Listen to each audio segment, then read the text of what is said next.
So welcome all to the CIC lecture. So thank you all for being here today. So today we have Dr. Alexandro Gozzi. So he is a senior scientist and director of the Functional Neuroimaging Laboratory at the Italian Institute of Technology in Rovereto, Italy. The Gozzi lab focuses on the study of the functional organization of the mammalian brain at the macroscale. A major goal of Gozzi's research is to unravel the neural basis and dynamic organization at large scale functional connectivity as measured with fMRI and the underpinnings of its disruption in neurodevelopmental disorders like autism. The Gozzi lab addresses these questions via the combination of cutting functional MRI mapping with genetic and neural manipulations in the living mouse brain. This approach has led to the foundations for a new field of research in which large-scale neuroimaging readouts are used to probe network activity and dysfunction across species.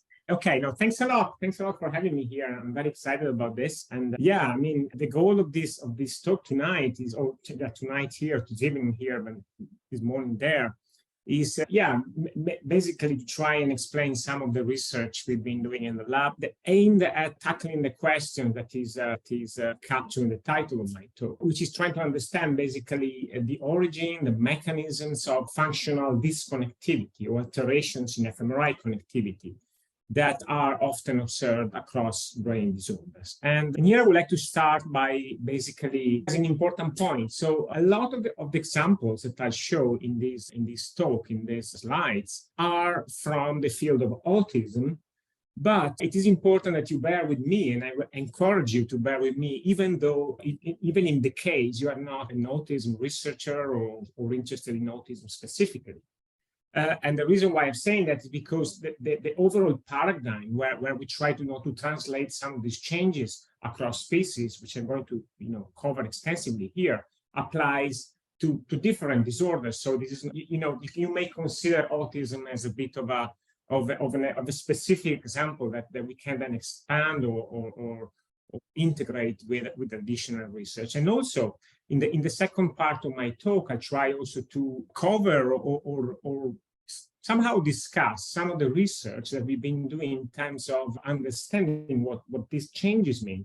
And this research, in my opinion, has implications also for the organization of the healthy brain. So once again, do not get distracted or turned off by autism. Just focus on the question and on the approach if autism is not your field of research.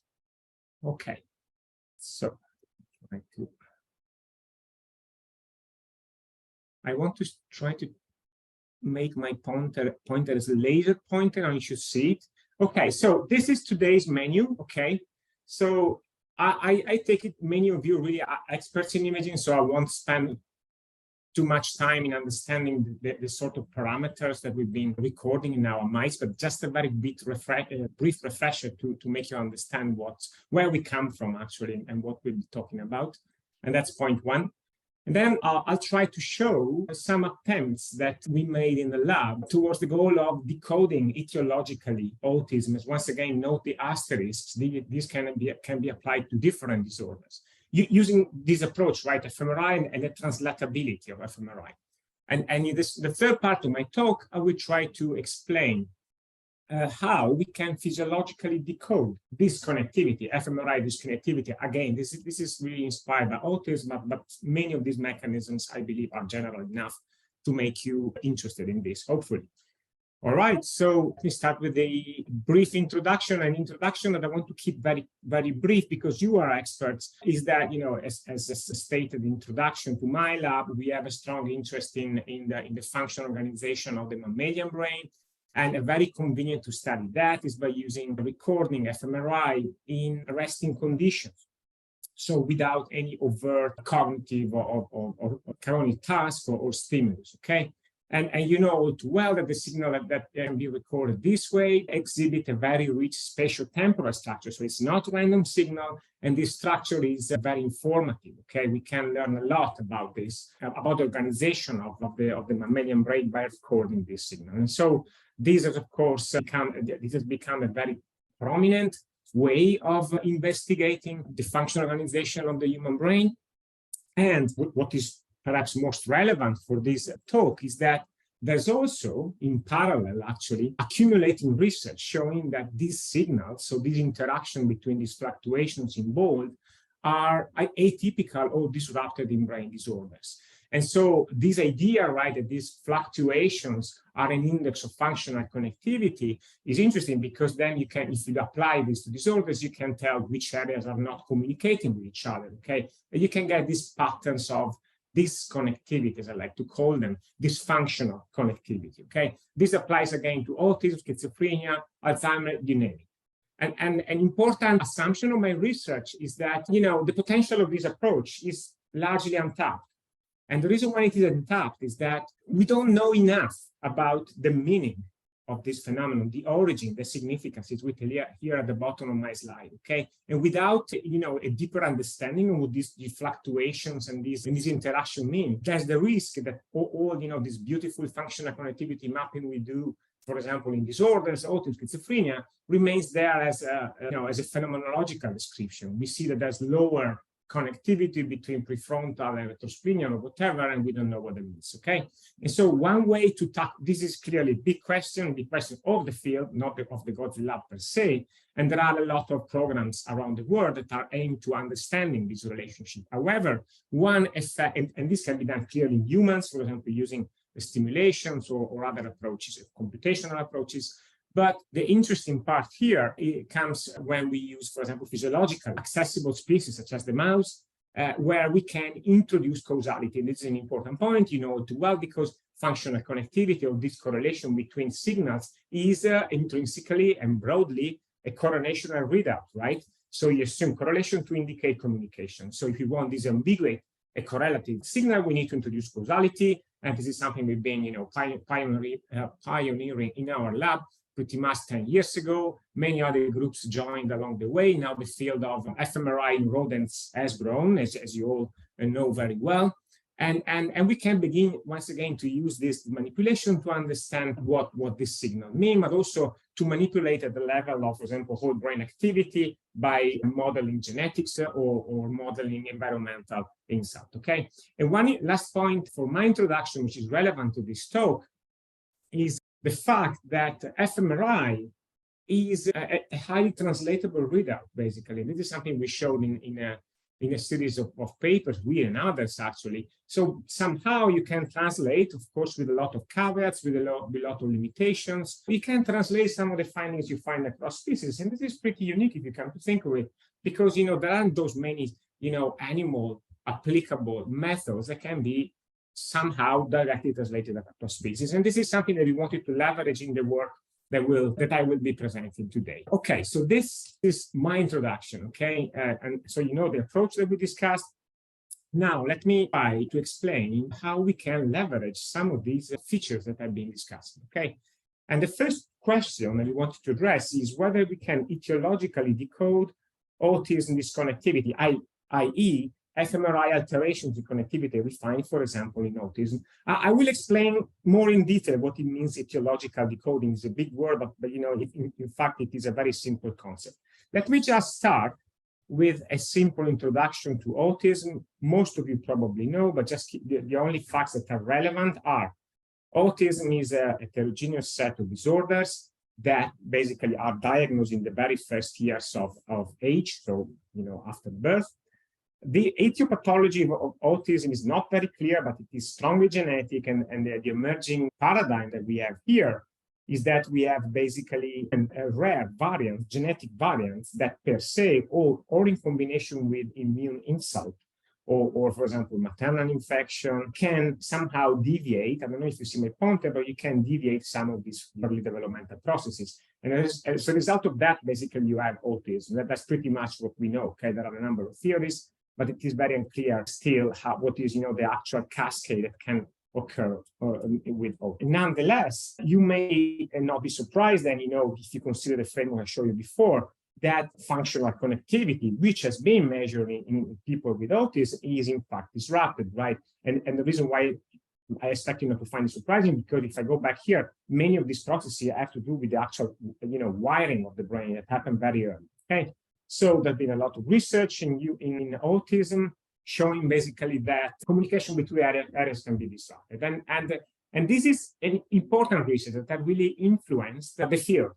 How? Well, in different ways, actually. One is that there's this, major theory now that you can also Google it, the idea of that autism can really reflect impaired communications called disrupted connectivity theory of autism. And if you look at, the literature, there are many papers that really shape the field on this. But the second important thing is that following, this initial investigation, which date pretty much, let's say, between 10 and 20 years ago, there's been a second wave of larger scale investigation of this phenomenon. And this second wave of studies has been aimed to addressing the question you can see on the top here. And this is the question is, can we use fMRI to see autism in the brain? That's an important question, because this is a question that is related to the question of what is the significance of the fMRI dysconnectivity that we see in autism, right?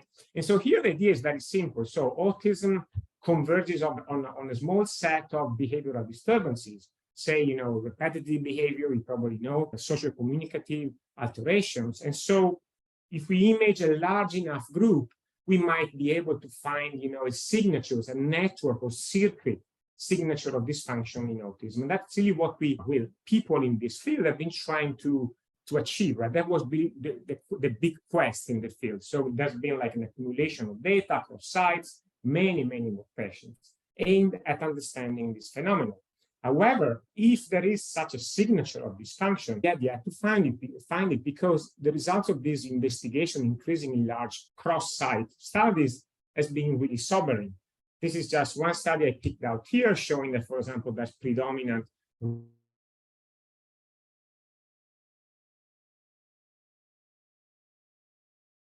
years later studies showing that there may be just the opposite, increased functional connectivity. And if you look here, there's also, one of for example, the most influential studies showing that perhaps it's a bit of both, okay? So we have not found this signature. And what is really interesting is this. If you look at the literature, once again, this is autism, but this applies also to schizophrenia and other disorders. If you look at how people, especially people coming from the clinic, interpreted these inconsistent findings, there's a lot of consensus about the fact that, or underlying consensus, that on the fact that, there must be such signature because autism is recognizable, right? And if we've not found it, it's because we use the wrong method. We use fMRI, fMRI is noisy, there's a reproducibility crisis, and all of this very well, right? And this is plausible, okay? But there's also, in my opinion, and this is also what motivated the research I want to show you today, there's a second hypothesis that is equally plausible that can explain these inconsistencies. And this second hypothesis is that perhaps, we have not found this signature network or circuit signature of dysfunction because there is no such thing. And this second hypothesis is in fact very consistent with the heterogeneity of autism as a spectrum, its comorbidities, but even more so with its strongly and prominently diverse genetic landscape. So autism, as I told you, is very strongly genetic in terms of heritability, right? And however, there are more than 100 high-confidence auto-risk mutations that have been identified so far, and none of these explain more than 1% of the cases. And if you try to group together these genes, they pretty much are all over the place, so they're very different. Okay, they're super micro categories like, gene regulation or synaptic, perhaps, but, this is really very coarse.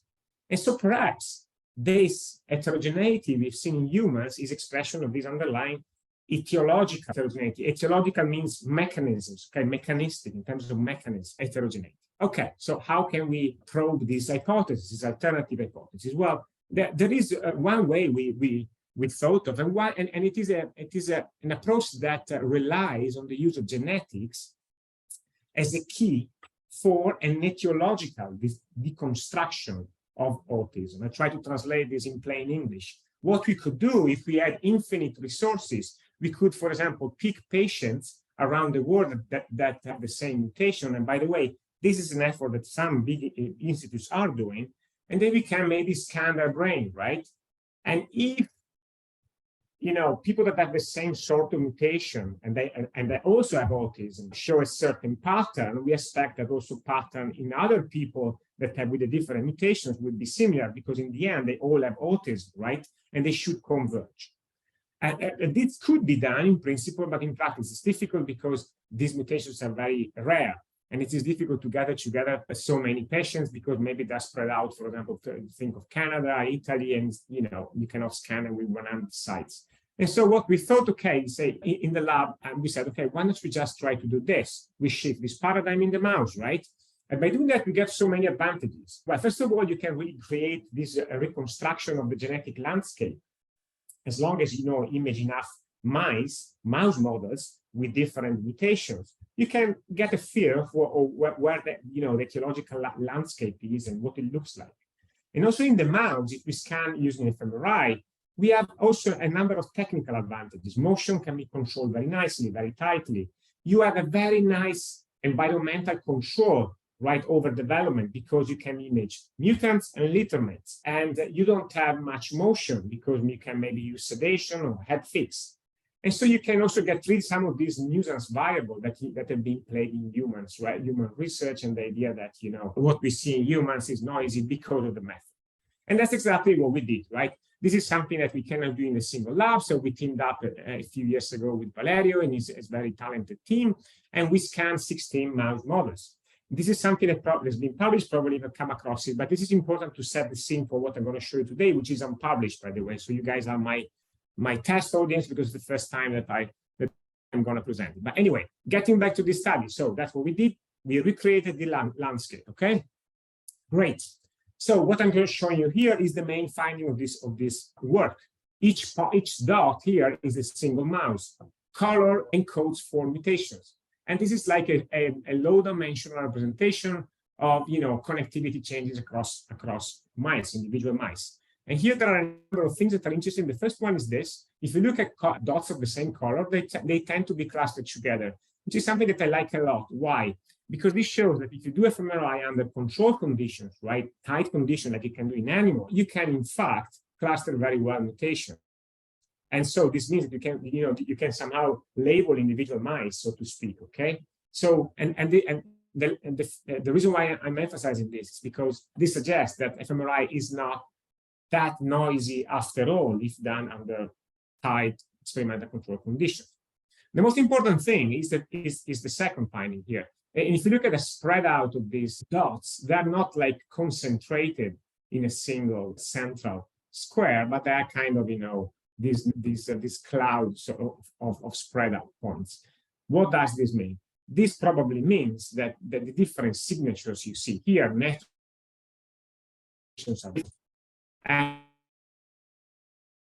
this is perhaps more effectively captured here. So remember the original question, does this disruption of connectivity or alteration converge on a single signal signature, or do we have different ones? Well, there are cross-etiological, cross-genetics, I want to say, signature, dominant feature. For example, all of these mouse models have blue in their cortical area somehow. So the blue means reduced connectivity with respect to the control determinants. However, if you zoom out and you add more models, sensory areas, then we have mutants that don't have much really in the cortex. And this is my favorite group because from blue we switch to red, right? And red means the opposite. So if blue means reduced connectivity, red means over connectivity, so over synchronization. Why do I like this? Well, this is, in my opinion, very telling. We learn a lot out of this. First, this data, right, they suggest that the variability we found in humans is strongly affected by the underlying etiologies, okay? And this is crucial. Think of this like your putative patients. In any clinical study, when we don't control for genetics and we just pick in, a common variance, it's like, randomly picking here in this bag. And if you put enough red and blue, these two cancel each other out, right? Because over connectivity is like, more up and under connectivity is down, they cancel out, and we have more variability, okay?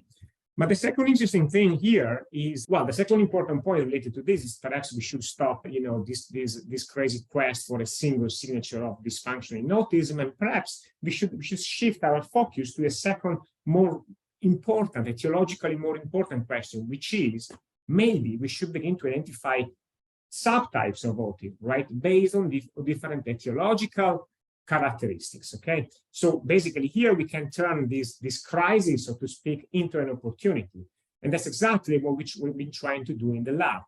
And the way we can do this, and I'm going to show you in this study, which, as I told you, is the first time we disclose. It's a study still ongoing. We don't have a paper, so very happy to hear your feedback. Do not be shy.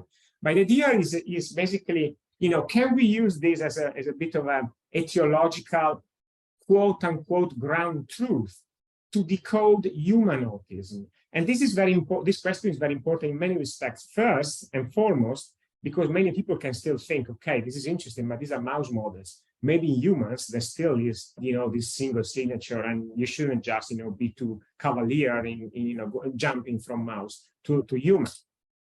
Okay, so that's. Yes. Do you have a question? I also have a question. Go ahead. We have some questions in the room, if you don't mind, before we get on to the Absolutely. stuff. Gabe, then Lonnie, and I'll go. Okay, I'll go. Maybe I missed this, but did you say that these different transgenic mice were acquired in different sites? Yes. With potentially somewhat different acquisition protocols? Yeah, I mean, the sites, these were two different sites, same scanner, but the harmonization worked very well, because if you go here, you see basically okay, sorry, it's in the other stuff. So I don't have it here, but you can find it in the paper. Basically, we had the same model across the two sites, which is CatNap, this model here. And we found pretty much that it would belong to the same cluster, okay?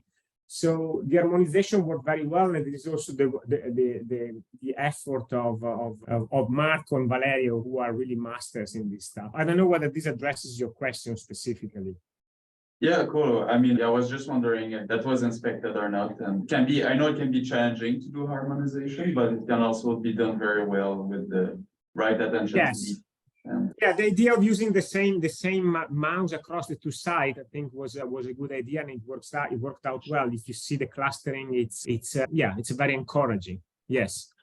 Otherwise, a small note, maybe on just one of these maps, I'm curious. I don't know, there's maybe just one I'm slightly skeptical of, the BTBR1. Do you see that slice as maybe some kind of slice? There's a little, okay. So yes, it's a good point. So this is mostly a representation from the BTBR. I mean, if you go here, I'm just going backwards now.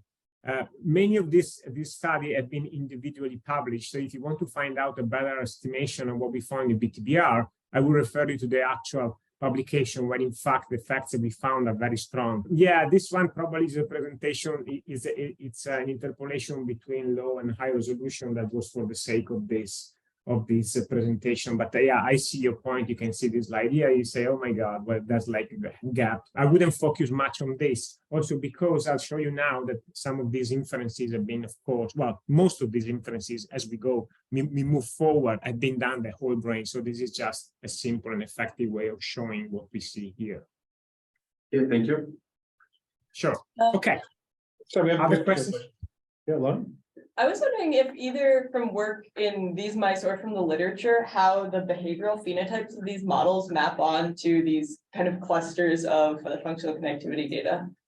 Yeah, there's no one-to-one relationship between behavior, because as autistic populations, these are nominally or virtually all our autism models that somehow fit the bill, right? They have either repetitive behavior or social. We didn't find any overt brain behavior association. I also would like to tell you that we refrain from, going deep into this bit of sort of rabbit hole, because behavioral, we don't have like systematic assessment of behavior here, and it is notoriously a difficult problem how to replicate behavioral autism relevant behavioral traits in mouse models across labs.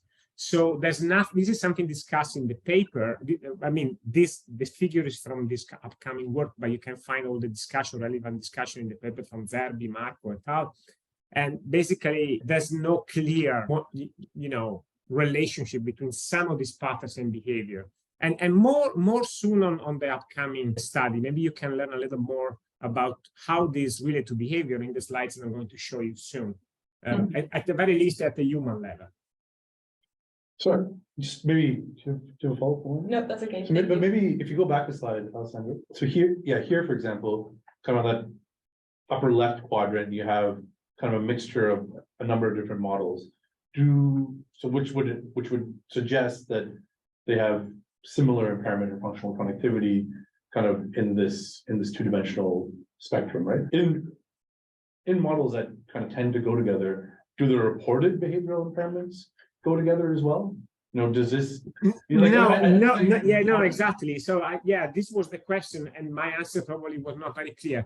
To the best of our knowledge, not that much, because there are many models that are on the other, quadrant of the other side of this. For example, in gray, they have repetitive, they have social impairments as much as a catnap, ATH, which is here, and this I know very well.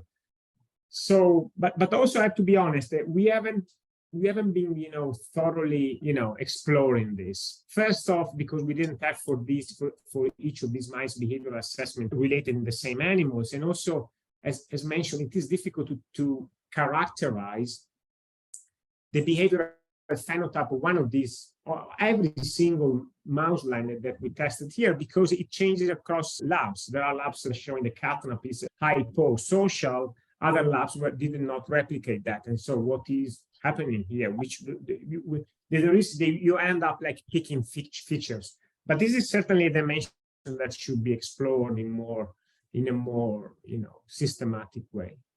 Okay, thank you. Cool. Okay, so this is our landscape, right?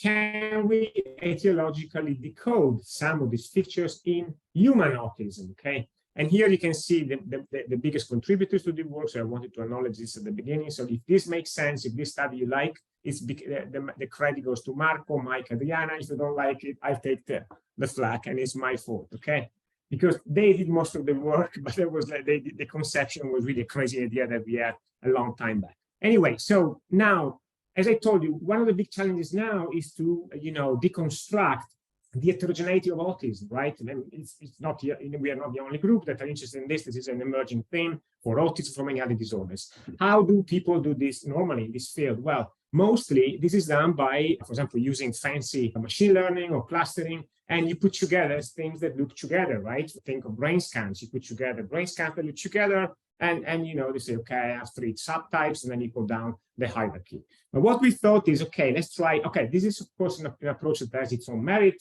and there are beautiful examples also out there. And so I'm not, discussing the validity of this. What I'm arguing here, however, is that there could be also benefit in trying to, complement this with a bit of a bottom-up approach, okay, where we have some etiologically relevant features that we want to decode in this population. And the advantage of this is that, for example, we can perhaps have some of the issues of, this sort of top-down data-driven. For example, we don't know when you do this, what is noise, what is not noise. You don't know the level of hierarchy, where to stop. For example, if you hierarchical cluster, how many, okay, there are methods, but at which level do we have etiological information? Or think of fMRI, it is very multidimensional. So it's not clear which dimension of mapping may make sense. Okay, so we said, okay, let's do this. Let's try to go bottom up. And the idea is very simple. We have our, connectivity landscape, however, coarse and imperfect it is. We identify dominant connectivity features, and we try to decode them, basically. So we project them to human, and then, we decode them. And decoding means is, we find whether there are some clusters or subtypes, if you want to be a little more daring in terms of terminology, and then we try to tell them apart to see whether they are really subtypes, whether it's more of the same, and so on and so forth. That's pretty much the thing. So how do we go about this? So let me just start here. So, okay, this is the picture you've seen before, right?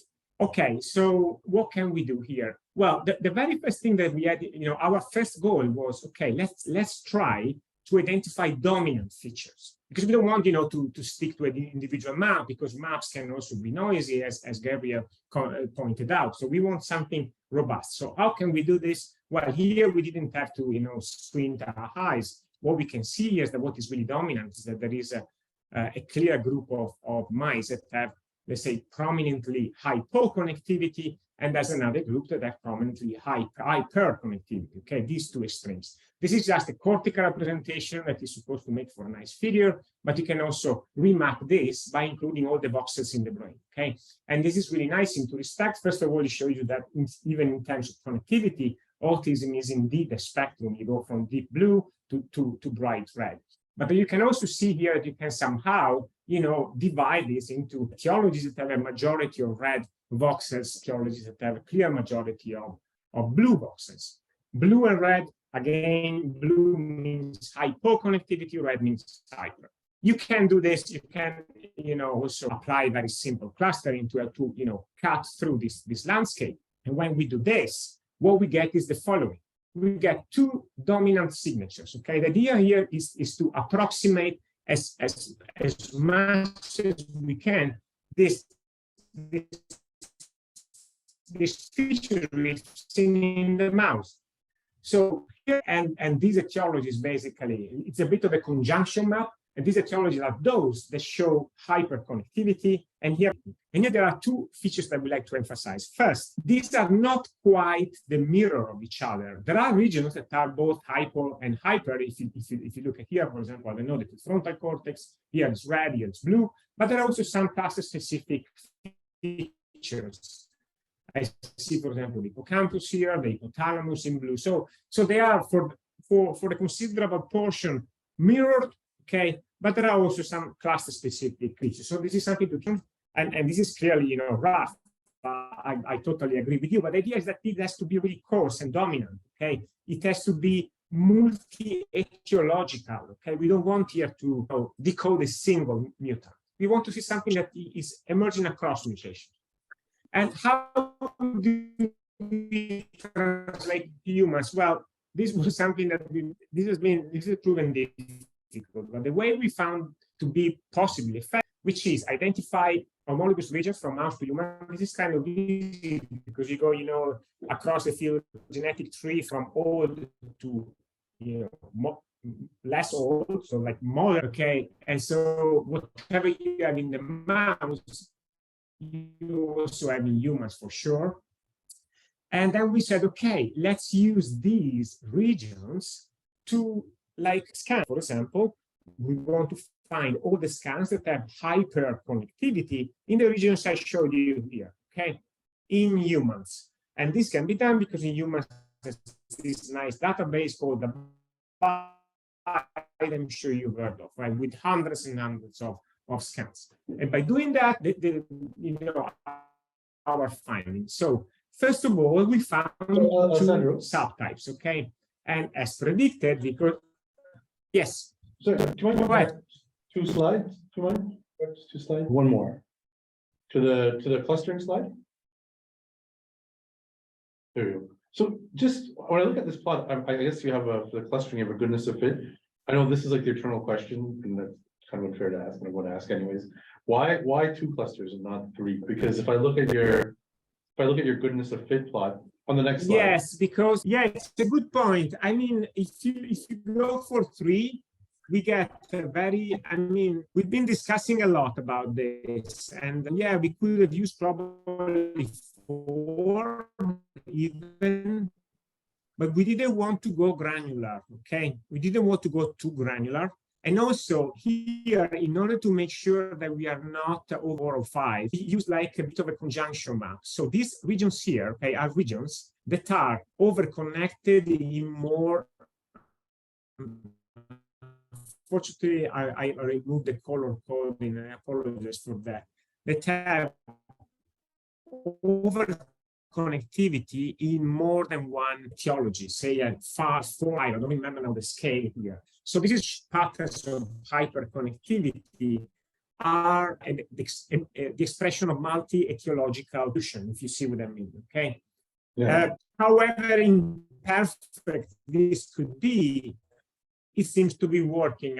But you need to see the end of the story to see whether and one problem here, as you can tell, is that we need clearly to increase possibly this database. It'd be nice to have I'm not saying like what Jason had, like 120, but maybe 30 or 40 to get perhaps a bit of a mix, intermediate phenotype, okay?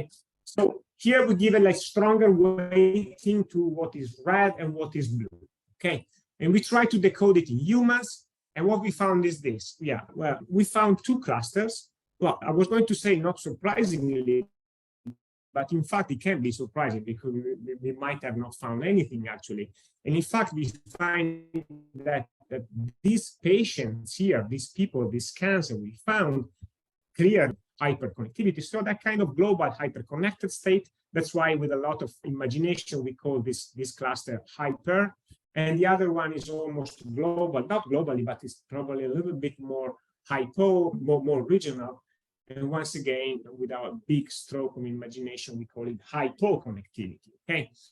And so we have these two clusters. Now, the question is, okay, we found these patients, you know, does this make sense?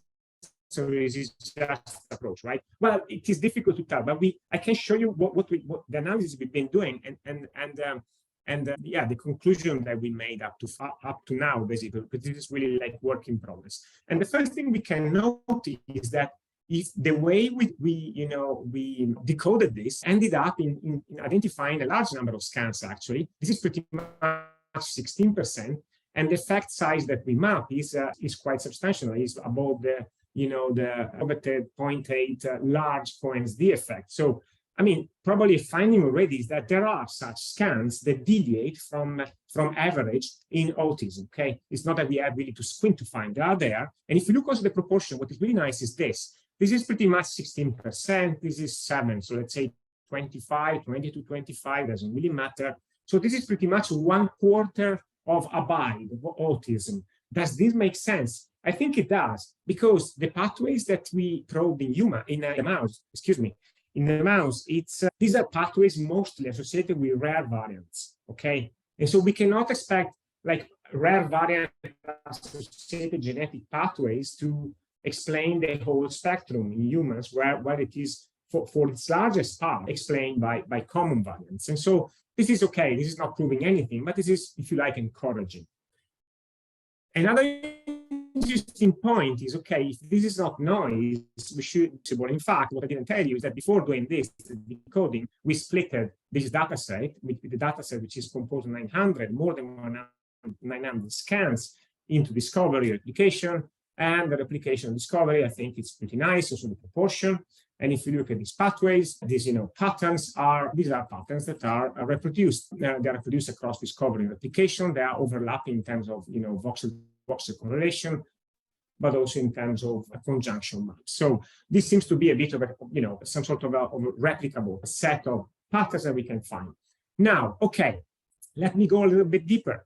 Okay, are these really two subtypes of autism, or just like one the mirror of each other? Well, as I told you before in the mouse, what we found in the mouse is that when we just use this overall consensus approach, these effects are not, these patterns are not just a mirror of each other, but there are also some little deflections. And this seems to be also the case for what we found here. Blue, hyper, and hypo they overlap, for example, in some areas, but they also differ a bit. And I just highlighted some areas of difference. And what's interesting then is that if you have this difference, especially here with the red, where more higher order regions, maybe they have a slightly different or dissociable, we like to call it, clinical profile.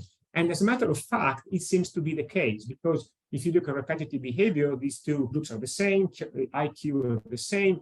But if you look at ADOS and ADOS affective, they are slightly different. And the ADOS is higher, significantly higher, especially socioaffective, but this has been done by using normalization. Now it's also higher, statistically significant higher in ADOS total.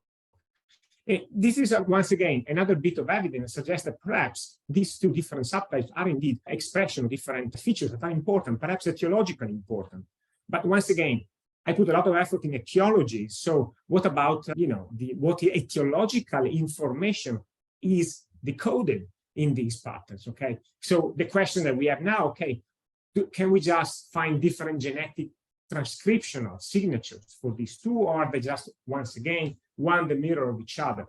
And these genes are relevant, or are they relevant to autism, and are they mechanistically dissociable? These are the three questions, right? That probably you also have buzzing in your head. Okay, So how can we do this?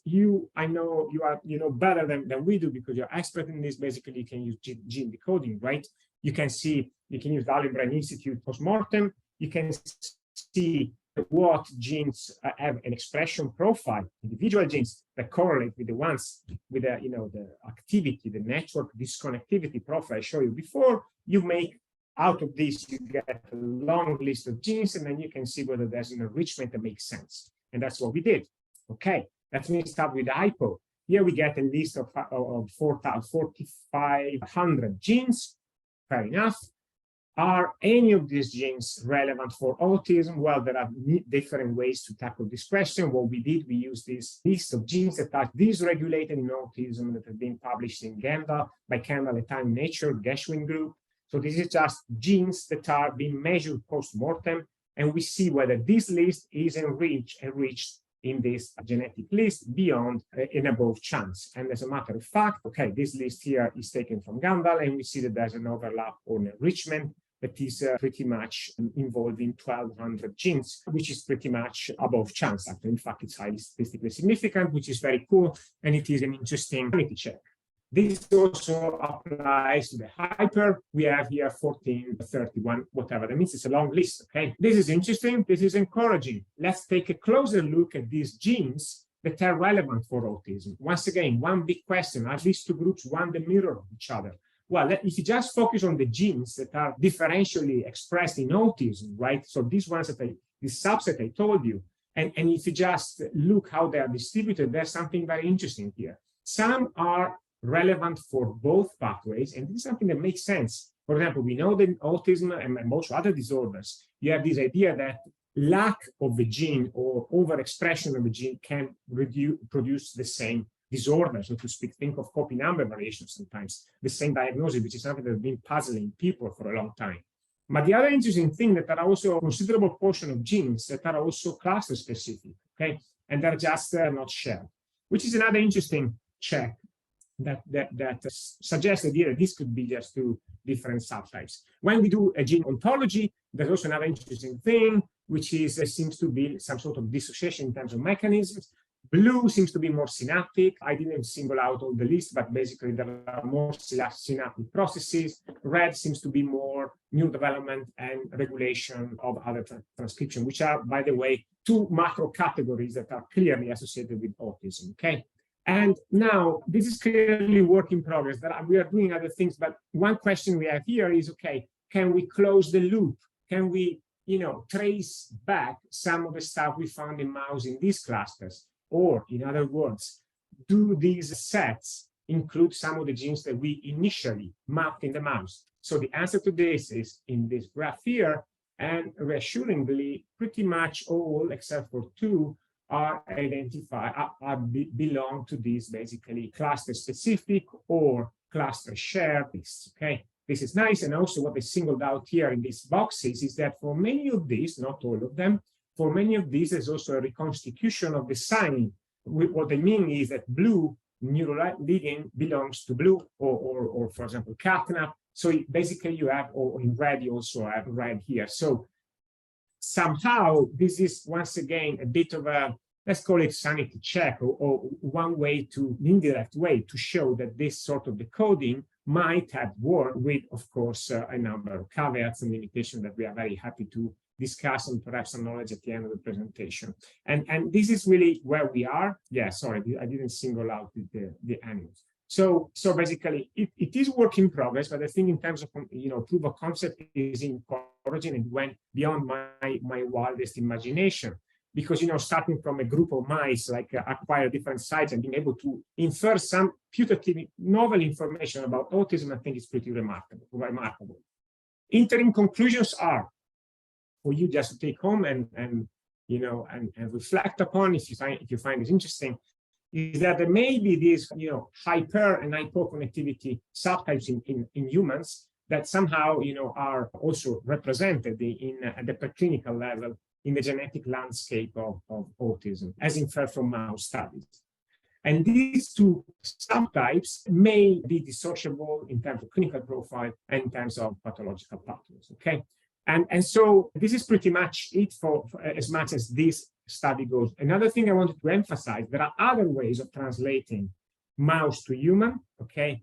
If you're interested in this, check out, this probably is a paper we discussed and you've seen the literature, but there are other ways. But that's pretty much how far we've gone so far. Now, I don't know if you got questions, and especially if I have 10 more minutes to try to introduce this second part, which is much shorter, much simpler of my talk, which, yes, this will be just, yes, I see the question, okay. So maybe I'll take question and then I'll very briefly touch upon this second short set of studies. I see someone has asked, Davide, so should I just, yeah. Yes, thank you so much. First of all, ciao Alessandro, we met some times ago in Terzolas. It's always a pleasure to see what you are working at and, you know, attending your talk. Very nice talk. I have a question related to the cognitive dissociation that you show us. So I think it was 3-4 slides ago.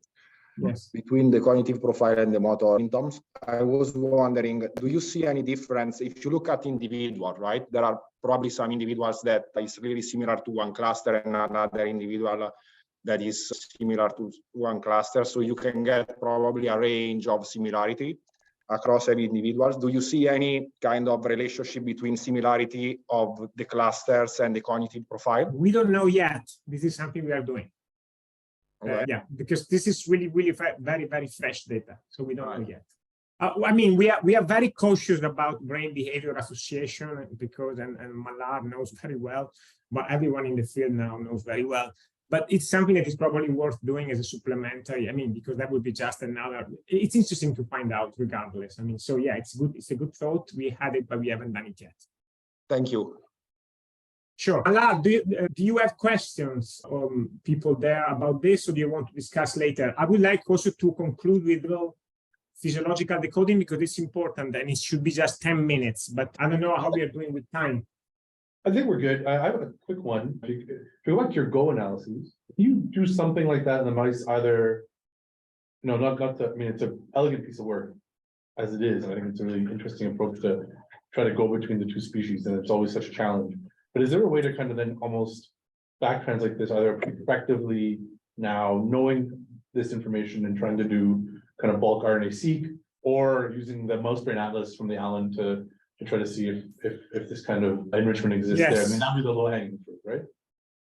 Yeah, totally. This is exactly the discussion I had with Marco this very morning here. Yeah, we need to think of something like that to close the loop better, so to speak.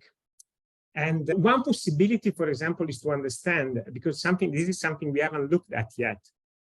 When we group together the etiologies, what kind of pathways do we have there? I mean, we have the ground, let's call it ground truth, okay? We can, for example, generate the interactons there and see what we have in terms of pathway.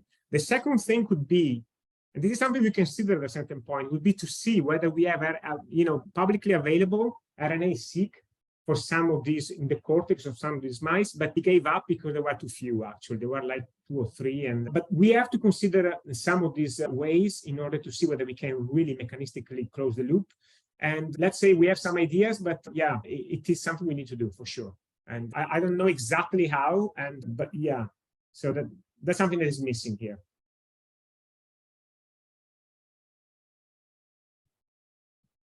Okay, I don't see any other questions, so that's great. Okay. So I'll try, I mean, this is very short and simple, but I think it's important. And because it addresses this question here, what does blue and red mean? Okay. It's probably some of you are wondering now, beside the decoding and everything, okay, what does this even mean? Okay, and that's, as I said, this is very simple, but I think it's, interesting, so it's worth explaining. So, okay, this is fMRI connectivity, I told you before, so it's oscillations, okay, fluctuations, more oscillation in this both signal. Now, if you want to address this question, we have to go back to the basics of resting state fMRI. And there are a lot of studies, well, this is probably not even the most important one, but it's from my lab, so that was convenient, showing that function and structural connectivity are closely related, right? This is really a tenet of neuroscience. And you can see this is the axonal connectome of the Allen brain. And if you just overimpose it with communities of fMRI, you see they are pretty much overlapping, okay? So far, so good. And however, and this is clearly true in the mouse, this is clearly true in primates and humans. However, an interesting hidden assumption that is always how we linger in the field for many years, that is also prompted by this striking observation, is that, okay, so function and structure are closely related. So basically, we can assume that axonal activity, okay, axonal input drives functional connectivity, right? Because these are just, so overlapping. That means this must be the case. And if this is the case, okay, if this assumption is correct, which is an assumption, by the way, that makes a lot of sense. So when we have blue, right, we should have lower input, lower activity, lower neural drive, okay? So the axons are not far enough there, okay? Which is something that incidentally can be tested very easily in the mouse, well, relatively easily, at least conceptually. What we can do, you can, knock out an area or reduce the activity on an area and see what connectivity looks like once you do that, right? And you would expect, if this theory is correct, that you silence one region, you have lower connectivity. That's something we did in the lab. You say, okay, let's decode the blue one and let's try to do some proof of concept studies. Okay, clearly the important point to keep in mind here is that, fMRI is a correlative measure. So we need these causal manipulations in order to be constructed. This can be done with some methods that I won't explain here. Maybe some people here that working with the mouse know very well, probably better than I do. But I mean, this is something doable in the mouse. So you have to trust me, okay? Because you have to keep this short. And so that's what we did. And then we can use the fMRI to map. We can also use electrophysiology, sanity check to make sure that if you want to silence neurons, you are silencing them. And to cut a very long story short, what we found is reported here. So this is a control. So this is PFC, medial prefrontal cortex. This is where we express this virus that can chronically silence neurons. And this is, the connectivity pattern we get in controls. And this is in viral. And as you can see, they look the same, which got me very puzzled. You map the difference, and much to my shock, back then, now the shock is absorbed because I believe this, but much to my shock, we found that there's more connectivity, so stronger synchronization. Clearly, the student that was doing that had a very rough month or so, because I told him, let's show it again, reproduce it, do it in a different way. And so we said, okay, instead of doing chronically, we can use dreads. I don't explain what dreads are, not important. This is one way that you can use to acutely silence, because here maybe this is chronic, so maybe this is compensatory. We use dreads, and with dreads you can see the evolution. This is control. This is this mice. When you silence, the prefrontal cortex, look at connectivity goes up. Connectivity between silence regions and its terminals, thalamus, and so on. And this was very puzzling, right? Why is that? Okay, the mechanism is not very important, but there's a very clear mechanism which has to do with slow oscillations. And the idea is that when you silence, basically the residual firing activity gets entrained with slow oscillations that are remotely generated, not in the site that you silence, but somewhere else. And the slow oscillations travel very far. That's the mechanism. Who cares? But what's really important is this. Take-home message for you. Structure and function are not monotonically related, okay? And the second important thing is, okay, but does this even apply to autism, what you show you? Well, it might, because if this is true, when I do the opposite, okay, when I increase firing as opposed to silencing, I should see hypo then, reduction. And that's what we did. And once again, you can do this chemogenetics, what you can do, increase excitation, excitatory neurons, or reduce inhibition. And this is something we did. And what is very important, however, is in the title here. Increased firing means increased excitatory inhibitory balance or imbalance, right? Which is something that is associated with autism, with schizophrenia, with many disorders. This is something I'm sure you've come across, okay? The idea that some neurons, are just firing excessively in a very asynchronous way. So this is something that you can model very well this way. And to show you, to corroborate, if you like, the link between these alterations and behavior for a change here, we have mouse behavior and the relevance for psychiatry. In these mice, where we increase E2I balance, excitatory inhibitory, either by pumping up excitation or by reducing inhibition, in both cases you have impaired social activity, okay? Which is a core behavior in mice reminiscent of autism. This is cool. What about connectivity? Connectivity, as predicted, goes down. So you don't have red anymore, you have blue, okay? And this you have whether you increase excitation or whether you reduce inhibition. And this is really nice, in my opinion, because clearly this is not a thorough explanation of what's happening in mice and in autism, because connectivity, as many other systems level metrics, are multifactorial. However, here we can really, at a high, very speculative level, we could say that, red may indicate reduced excitability, or at least one of the contributors is reduced excitability, excessive inhibition, and blue may indicate increased E2I, increased excitability, asynchronous firing. I have one last slide to show you where we are going, because clearly this is, the physiological mechanisms are clear, because I think we have robust data in the lab. Both of these, half of these are published, half not yet, but are very robust. This is clearly speculation, but can we somehow, once again, try to test this speculation in humans to see whether it works? And this is something we did actually a while back. It is already published. Because when we use this chemogenetic manipulation, what we found is that if you have like blue, which is desynchronization, basically, you have a shift in the spectrum of bold. And so basically you can measure bold time serial properties. Okay, one of these is called, maybe supported here, Hurst exponent. Hurst exponent, maybe some of you know, is basically the exponent of what the 1/f shape of bold spectrum. So basically, if you have more E2I, increased excitability, we did modeling here with Stefano Panzeri, we see that basically you have a flatter, okay, spectrum. And this single exponent, called Hurst exponent, can be mapped voxel-wise. And in humans, we found actually that there's an interesting interaction in human autism in the prefrontal cortex, which is, by the way, the same regions that we manipulated in the mouse. And so this is a bit of a proof of concept. Now we are extending this to see whether we can decode both our subtypes and other subtypes in autism using fMRI time series, which is interesting and possibly a way forward to go, from a phenomenological description of connectivity to something that may have mechanistic significance. Okay. And so this is my last slide. Take-home messages are reported here, but I think I touched on them over and over.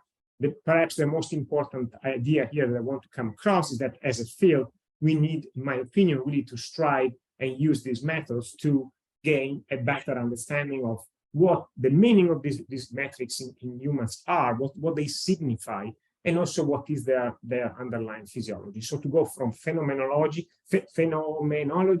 to physiology, so to speak, okay? And really, well, the people that I have to thank here are countless, and also the funding agency that were crazy enough to support this line of investigation. And thank you again, Malar, and your group for inviting me here, okay, and for your attention.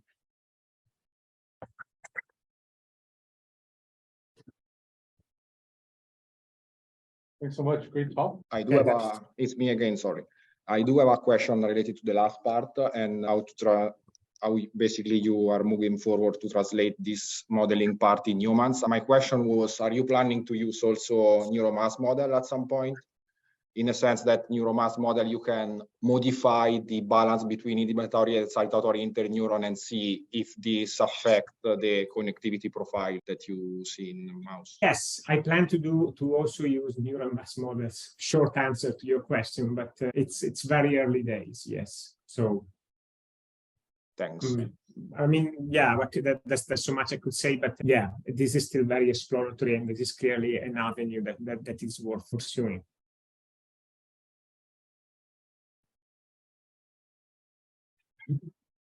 In the first part of your talk, kind of in the autism part, the different models, I mean, I see the different models were collected over the span of almost 7-8 years, right? Yes, indeed. So was there, kind of back to Gabe's question from earlier, how much drift in the protocol for the acquisition was there? Do you know, or, I mean, or? No, I know. I mean, yeah, no, definitely. I mean, there are differences, not substantial. We went from a slightly, actually, the models that were the very first models to be acquired in my lab were just a minority, 3 out of 20. Then all the rest came pretty much over a shorter time window. But the main differences were that the very first ones had a slightly lower repetition time, was 1.2 instead of 1. Resolution was similar, and that's pretty. And I think we had a different coil, surface coil, so signal to noise ratio could be different. However, let's not forget what is really cool here about imaging. We all know about mouse imaging especially, which is the fact that we have a very nice control population, right? That is, randomized, are littermates, and that we scan on the same day pretty much. And so by doing that, we can really express differences that are exquisitely normalized to a reference condition that is unattainable, right? In humans, the biggest problem, one of the biggest problems we had in the human part of Abide is the control population, actually, right? I mean, it's what are the controls, how they being picked, are they normalized, are they matched, and then so I don't find that especially, I don't find this drift in conditions particularly noxious, in my opinion, because of this specific factor. Yeah, no, it's totally fair. I was just curious. Because I mean, I know even, internally for us, as we start trying to figure out how to do this, what we were doing 2 years ago was not at all what we're doing now. Thankfully, well, nothing's worked, so that's good too. I think things work, but they work better.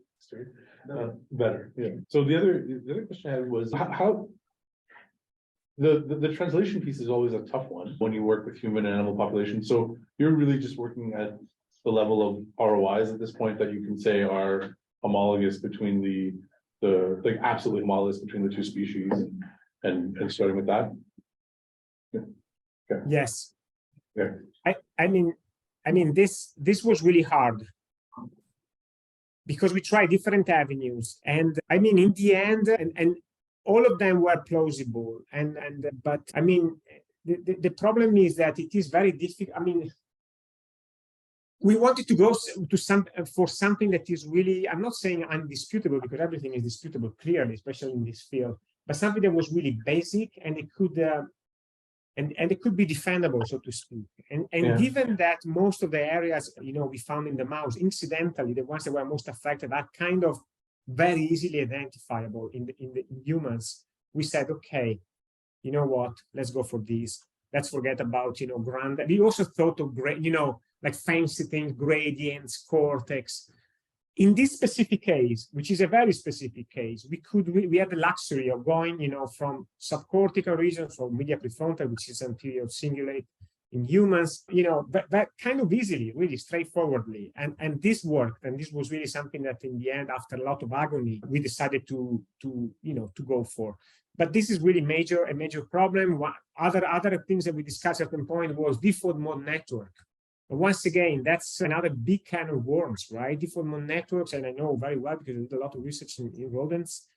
Some parts are conserved, some parts are debated. How do you? So I don't have any major suggestion there. If not to go, when you go from mouse to human, it's not so difficult in my opinion. It depends on the inferences you want to make, and yeah. Well, it's a very principled way of doing it. I like it. Julia, go for it. I see your hand. I tried to raise my hand, but I couldn't. Thank you so much for your talk. I'm trying to formulate this question clearly, but it's different pieces. So I'm just going for it. So I have a question about what you think the specificity of, what are the regions or networks that are showing hypoconnectivity and hyperconnectivity to autism specifically. And the reason why I'm asking this is the nice findings that you showed us at the end, so the physiology, the alteration of the eye balance, and so on and so forth. And the first thing I thought looking at your slide is, oh, wow, this really highly resembles healthy aging, right? So we have, for instance, in healthy aging, hyperconnectivity and, increase of GABA, and so increase of inhibition. And another thing, so this is one part of my question. The second part of my question is, we know that dynamically speaking, somatomotor regions, so, more lower level type of regions tend at least to oscillate in terms of time at a much higher frequency. And on the other hand, higher order networks or regions are much slower. So it actually makes sense, right? If you also think of their function, that higher order networks are creating more connections. So it makes sense that, those are the networks that you're seeing that are showing hyperconnectivity. And on the other hand, more lower end networks are showing hypoconnectivity. So I hope that was clear. I just wanted to know your thoughts on this. Okay, so I'm not sure I caught exactly the question, the second one, but let me address the first. So the first question is very important, and I'm glad you asked, because it means that you understood the point. So it means that I was able to deliver it, which is not always the case. But I totally agree with you. I mean, we believe this is a generalizable mechanism, this hyper and hypo, and we are following up with a number of studies. But when I say generalizable, I think also, for example, neurodegeneration. It's very interesting that in neurodegeneration, early Alzheimer, before there's total disruption, right? You have hyper, and people have come up with plausible, but convoluted ideas like, okay, you go through a longer path, and then you have hyperconnectivity because the signal has to go. And this is okay, theoretically very nice, but in practice, and here maybe Occam's razor could help. There's a much simpler explanation. Is that these nuclei, especially the cortex, is hypoactive, and then you have this imbalance with the cortex subcortical, and these slow oscillations that are mostly driven, well, not necessarily, but driven by subcortical nuclei, are over-synchronizing everything. Interestingly, there's exciting work I had a preview of from Marcello Massimini and people that have been doing these manipulations using TMS in perioperative patients that see exactly that. They see increased delta activity. I didn't cover the oscillation part here because I didn't want this to be too undigestible for you guys. But the main finding of this paper of hyperconnectivity is this is driven by more delta activity, sleep-like activity, okay? And so this makes a lot of sense, in my opinion, applies to many disorders. It's a general mechanism. And the same is for E2I. So that's why I wanted to begin to, and things are not the way people, look at them, right? Because you would expect red hyper to be more firing, right? But that's not necessarily that. The second question, the time scale, it's a very interesting thing that also are investigating in the lab using optogenetics. But what I'm not sure I understand where the time scale relate to the hyper and hypo. That's where I got lost. I don't know if you want to rephrase or because I'm not sure I caught the final link of your argument, basically.